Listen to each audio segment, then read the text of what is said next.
Most people who use smartwatches and other wearable devices that can track health are white, well-educated, and wealthy. That's not because other groups aren't interested in using the devices to keep tabs on their fitness, heart rate, or other metrics, according to a new study. It's just that the cost of these devices is too high. That leaves lower-income groups and racial minority groups excluded from research studies that use wearable data. The study was conducted by researchers at the All of Us Research Program, an initiative at the National Institutes of Health aiming to build a health database that's representative of the United States. The team is purposefully seeking to include groups historically underrepresented in medical research. As part of the program, the researchers wanted to let program participants send health data directly from Fitbit devices. They found, though, that the demographics of the people who decided to send data were whiter and wealthier than the racial and socioeconomic diversity of the project as a whole. To figure out why, the team surveyed over 1,000 patients at 6 federally qualified health centers, which provide medical care to underserved communities. Around 40% of the people who responded identified as Hispanic, 36% as non-Hispanic Black or African American, and 15% as non-Hispanic white. 2/3 of the surveys were done in English, and 1/3 were done in Spanish. Most had a high school education or less.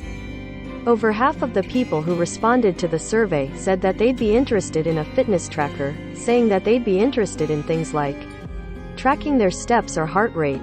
Of the group that was interested, 49% said that they don't have a tracker because they're too expensive. Almost 20% said that they don't know how to use them, and 15% said that they don't know how a tracker could help, but want to learn. The research team also found that language barriers can dissuade people from using a smartwatch.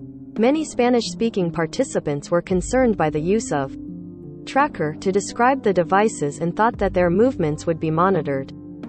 As more and more health features get built into wearable devices, they're becoming a major tool used both for individual people's health and for medical research. But if groups like the ones served by federally qualified health centers are shut out from the products, smartwatches just end up reinforcing existing equity gaps in healthcare and in health research.